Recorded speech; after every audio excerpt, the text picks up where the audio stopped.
Menurut gue kenapa aku ini dipakai di sini ya karena dia termasuk aktor yang berani. Itu oke.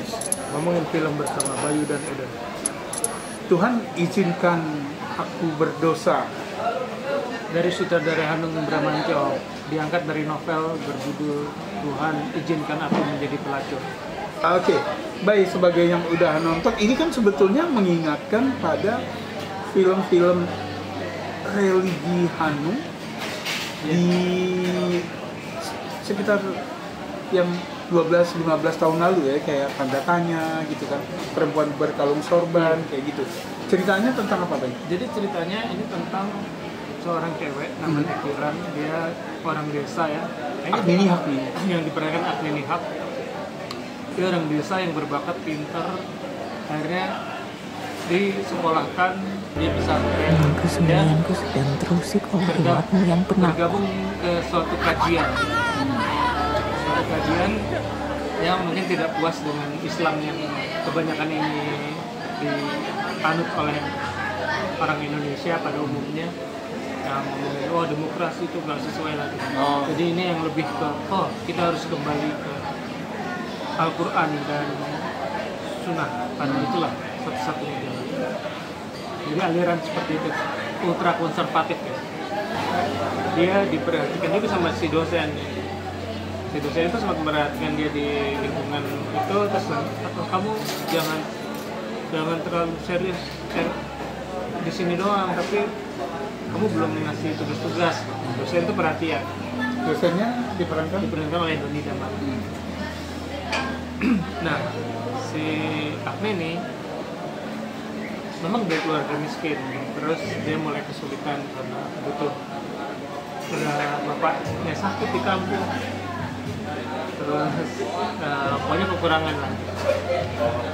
Satu ketika dia juga ngekos di tempat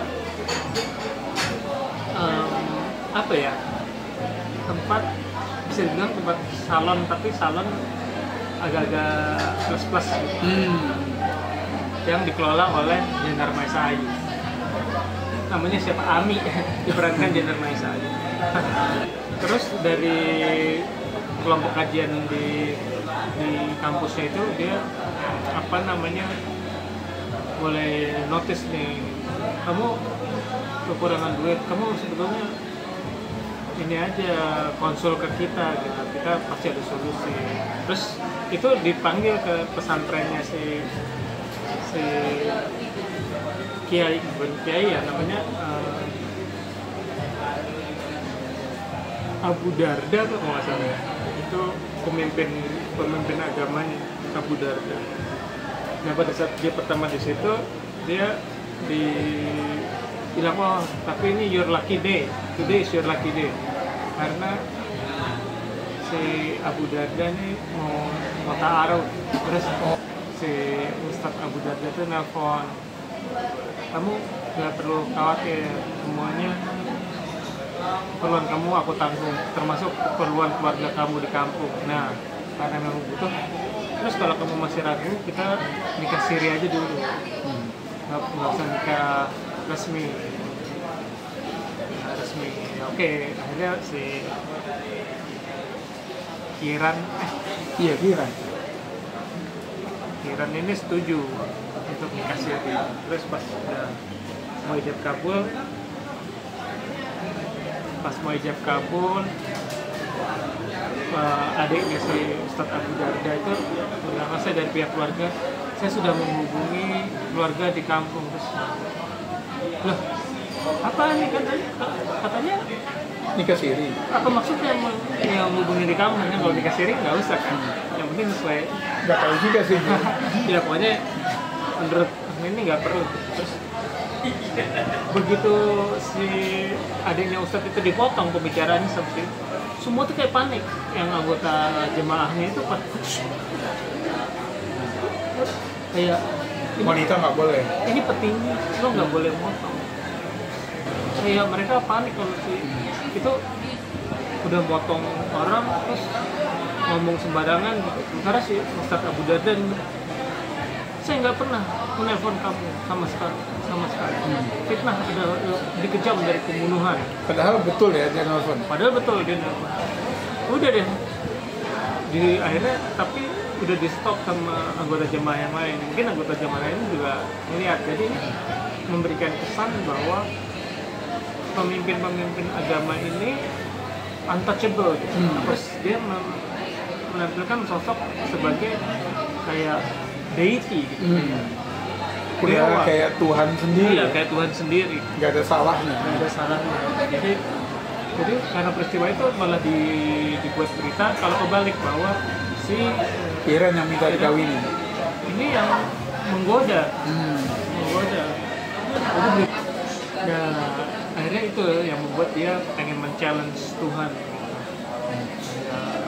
Gue pengen membuka nih bahwa mereka ini orang-orang yang dianggap suci, tapi sebetulnya enggak. Sementara kita ngelihatnya dari luar, ngelihat tampilannya doang. Dia mau membuka boroknya itu. Nah, terus dia akhirnya jadi pelacur dan Beneran jadi pelacur melalui si dosennya itu. Jadi si dosen dari Jamara itu. Akhirnya yang nyariin klien gitu. Kesan yang lo tangkap pas nonton ini gimana?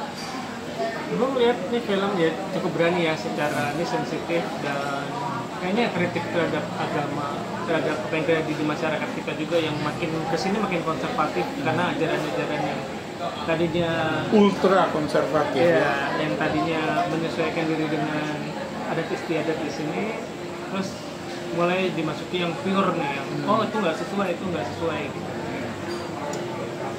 Jadi ini sebenarnya cerminannya. Jadi kalau menurut gue agak sensitif dan si Hanung berani. Dan gue ngeliat awal film memang promising. Itu gini, jadi secara style juga dia kayak nggak linear nih. Iya, tahu dia udah jadi pelacur sukses nih dengan emasnya, dengan tas mahalnya gitu. Tapi terus dia nggak pakai apa namanya, Petunjuk bijak. Nggak pakai petunjuk, tahu balik lagi pada saat dia masih kuliah. Sementara tipis banget tuh. Ini kita disuruh mikir gitu ya. Nah, kalau jelas sih nggak apa-apa, ini masalahnya agak-agak banyak abu-abunya. Ini masa lalu tuh. Oke, sekarang kalau dari segi etik sih waktu ini dia tinggi jempol sih. Berani ya, banyak adegan-adegan yang hot. Antara Doni Damara, Akini, terus ada Nugi. Sama Akini. Nah, tapi gue mulai agak-agak mengernyitkan karena banyak adegan cringe. Cringe-nya di mana? Di petuah-petuahnya. Jadi oke, dia pada saat si Iran itu mulai mempertanyakan, dia akhirnya pindah tuh dari kelompok kajian ke pencinta alam.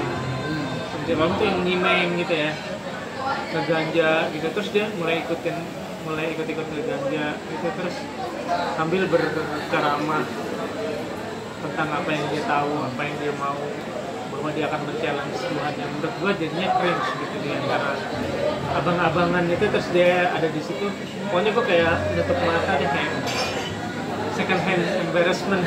Terus ada juga tokoh diperankan Nugi, dia tuh calon bupati atau pokoknya calon kepala daerah yang lagi mencalonkan diri, tapi menyewa jasanya sih, dan dia violence banget.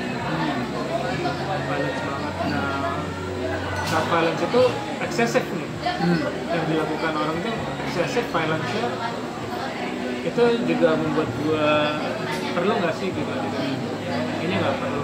Terus juga adegan ditangkap, ada dia si aku ini ditangkap dan disiksa gitu, disetrum, pokoknya gore gitu.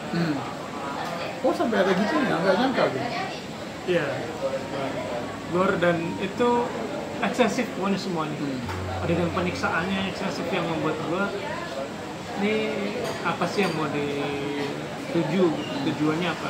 Gue dari awal tadinya menikmati nih proses gimana sih berubahnya nih dari orang desa yang terpengaruh program konservatif terus malah jadi pelacur itu sebenarnya kan menarik, tapi akhirnya karena faktor-faktor itu gue yang jadi sampai sebelah gue walk out.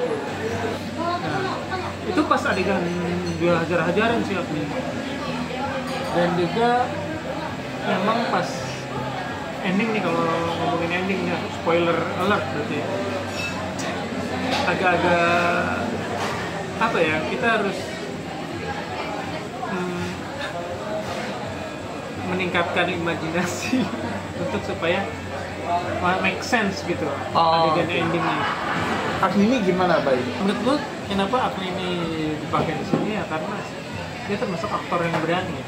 Jadi kalau dari segi peran sih oke nih, Agni ini, Demi Jamara, bahkan Nugi pun oke.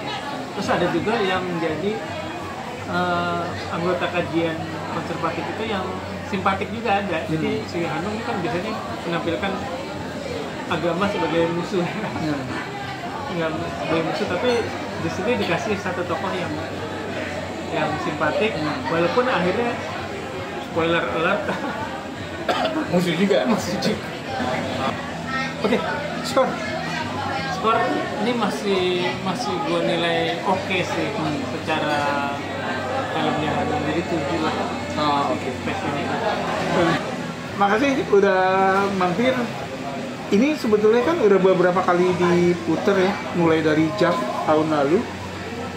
Terus sebelum Galprem ini juga kan udah ada pemutaran khusus. Artinya sebagian dari kamu tuh mungkin ada yang udah nonton gitu. Nah, gimana pendapat kamu tentang komentarnya Bayu terhadap film ini? Silakan tulis di kolom komen. Makasih udah mampir, sampai ketemu di film berikutnya. Salam.